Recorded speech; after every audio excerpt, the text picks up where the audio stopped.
السلام علیکم۔ رمضان آنے والا ہے، کیوں نہ ہم اس رمضان ایک ایسا انیشیٹو لیں۔ آج میں آپ سے رمضان کے حوالے سے بات کرنے والی ہوں۔ رمضان کے دنوں میں ماشاءاللہ سے روزے سب رکھتے ہیں، قرآن بھی پڑھتے ہیں، لیکن قرآن اس قدر سب پڑھتے ہیں ایسا لگتا ہے جیسے ریس ہو رہی ہے، ہمیں فرسٹ آنا ہے، ہمیں سیکنڈ آنا ہے، مجھے ٹاپ کرنا ہے، ایسا ہوتا ہے۔ یعنی قرآن کی ریس میں سب لگ جاتے ہیں، ہمیں 4 قرآن شریف مکمل کرنے ہیں، ہمیں 3 کرنے ہیں، ہمیں 2 کرنے ہیں، لیکن قرآن کو سمجھنے کی کوشش ہم میں سے کوئی نہیں کرتے۔ کچھ ہوتے ہیں جو اللہ کے بندے، جن کو اللہ نے خاص ہدایت دے رکھی ہے، وہ کرتے ہوں گے، لیکن میں نے سوچا ہے کہ کیوں نہ اس رمضان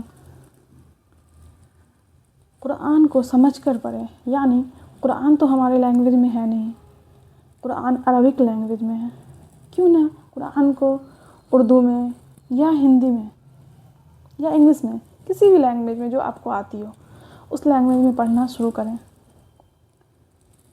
تو ہمیں سمجھ بھی آئے گی اور ہمیں یہ بھی پتہ چلے گا کہ قرآن میں اللہ پاک کیا کہہ رہے ہیں، ہمیں کس چیز کے بارے میں بتایا جا رہا ہے اور کیا ہدایت ہمیں دی جا رہی ہے۔ تو آج میں آپ سے شیئر کرتی ہوں سورہ بقرہ کی پہلی آیت۔ یعنی سورہ بقرہ کی پہلی آیت مدینہ میں نازل ہوئی ہے۔ سب سے پہلے میں عربک میں نہیں بتاؤں گی، میں اردو میں سب سے پہلے پڑھوں گی۔ بسم اللہ الرحمن الرحیم۔ شروع کرتی ہوں اللہ کے نام سے جو بڑے مہربان نہایت رحم والے ہیں۔ الف لام میم۔ یہ کتاب ایسی ہے جس میں کوئی شبہ نہیں، راہ بتلانے والی ہے خدا سے ڈرنے والوں کو۔ یعنی اس کتاب میں پہلے ہی لائن میں یہ بولا جا رہا ہے کہ یہ کتاب ایسی ہے جس میں کوئی شبہ نہیں ہے، راہ بتلانے والی ہے خدا سے ڈرنے والوں کو۔ وہ خدا سے ڈرنے والے لوگ ایسے ہیں جو یقین لاتے ہیں چھپی ہوئی چیزوں پر اور قائم رکھتے ہیں نماز کو۔ یعنی سب سے پہلے ہمیں کس چیز کے بارے میں بولا جا رہا ہے؟ نماز پڑھنے کے بارے میں۔ قائم رکھتے ہیں نماز کو اور جو کچھ دیا ہم نے ان کو اس میں سے خرچ کرتے ہیں۔ اور وہ لوگ ایسے ہیں کہ یقین رکھتے ہیں اس کتاب پر بھی جو آپ کی طرف اتاری گئی ہے اور ان کتابوں پر بھی جو آپ سے پہلے اتاری جا چکی ہیں۔ یعنی قرآن شریف آپ صلی اللہ علیہ وآلہ وسلم پہ اتاری گئی تھی، نازل ہوئی تھی، اور ان سے پہلے جو 3 کتابیں ہیں آسمانی کتابیں، ان کے بارے میں بھی ذکر ہو رہی ہے،